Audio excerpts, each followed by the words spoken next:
حضرت سعد بن ابی وقاص رضی اللہ تعالیٰ عنہ فرماتے مجھے پتہ چلا کہ سلمان فارسی بڑے بیمار ہو گئے تو میں ان کی تیمارداری کے لیے گیا۔ وہ چارپائی پہ لیٹے تھے، جب میں اندر داخل ہوا نا تو وہ فرماتے ہیں کہ میری طرف انہوں نے جب دیکھا تو ان کی آنکھوں میں آنسو آ گئے۔ جناب سلمان فارسی رو پڑے اور بڑا روئے۔ میں ان کے قریب گیا، حضرت سعد بن ابی وقاص کہتے میں نے انہیں تسلی دی۔ میں نے کہا یار تو کیوں روتا ہے؟ تیرے تو میرے رسول پاک نے مرتبے ہی بڑے بیان فرمائے۔ حضور نے فرمایا ہے کہ ہر آدمی جنت میں جانے کا شوق رکھتا ہے، اور جنت شوق رکھتی ہے کہ میرے اندر علی آ جائے، جنت کا شوق ہے کہ میرے اندر مقداد آ جائے، اور جنت کا شوق ہے کہ میرے اندر سلمان فارسی آ جائے۔ علی، سلمان اور مقداد تو جنت شوق رکھتی ہے کہ آ جائے۔ اتنا بڑا تو آدمی ہے اور حضور ہمیشہ راضی رہے، اور روتے کیوں ہو؟ تو حضرت سلمان فارسی پھر رونے لگے، کہنے لگے روتا اس لیے ہوں کہ جو نبی پاک علیہ السلام کے ساتھ وعدے کیے تھے میں پورے نہیں کر سکا۔ کہا وہ کیا؟ کہنے لگے حضور نے فرمایا تھا مسافروں کی طرح وقت گزارنا، راہگیروں کی طرح وقت گزارنا، میں وہ وعدہ نہیں پورا کر سکا۔ میں نے مال جمع کیا، میرے پاس دولت ہے۔ تو کہا کہاں ہے دولت؟ حضرت سلمان کہنے لگے میرے کمرے میں گھوم کے دیکھ لو۔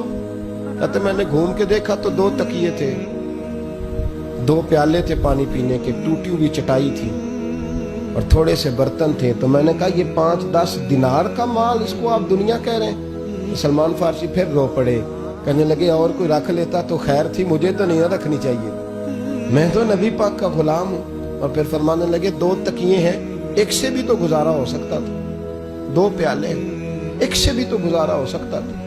یارو حضرت سعد بن ابی وقاص کہنے لگے یار تو کچھ بھی نہیں، بس اصل بات یہ ہے کہ تو غافل نہیں ہونا چاہتا۔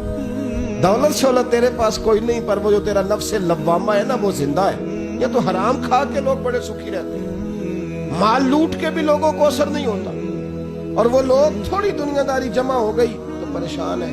صحابہ میں سب سے امیر ہے حضرت عبد الرحمن ابن عوف، 80 ہزار دینار ان کے انتقال کے بعد ان کی 4 بیویوں کے حصے میں آئے، اور ان کی دولت اتنی پاک صاف ہے کہ اللہ کے رسول نے ان کے پیچھے نماز ادا فرمائی ہے۔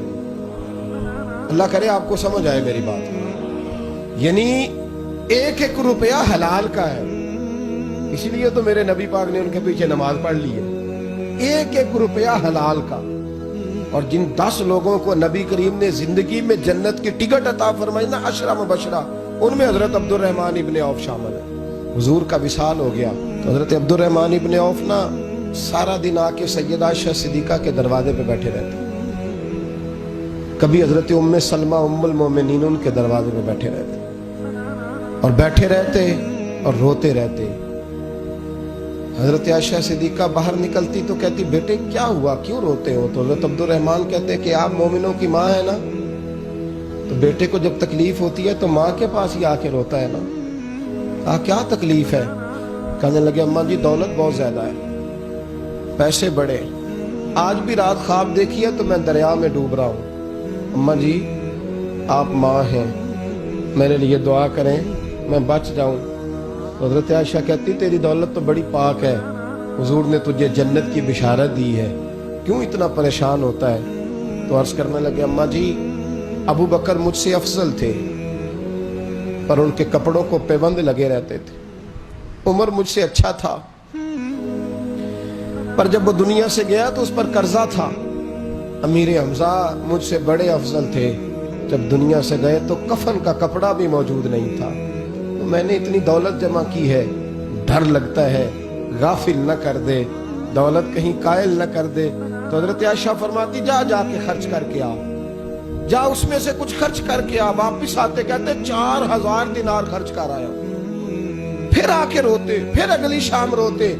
جناب ام سلمہ حضرت عائشہ ہاتھ اٹھا کے دعا کرتی، کہتی بات صرف اتنی ہے کہ تو غافل نہیں ہونا چاہتا، ہم تجھے دعا دیتی ہیں پر مسئلہ یہ نہیں کہ تیری دولت میں کوئی کمزوری ہے، بات صرف اتنی ہے کہ تو غافل، بولیے تو غافل ہونا، جو دم غافل سو دم کافر، سانو مرشد اے ہو پڑھایا، بات صرف اتنی ہے کہ تو غافل نہیں ہونا۔ بھائیو یہ جو غفلت ہے نا یہ بہت بڑی مصیبت ہے۔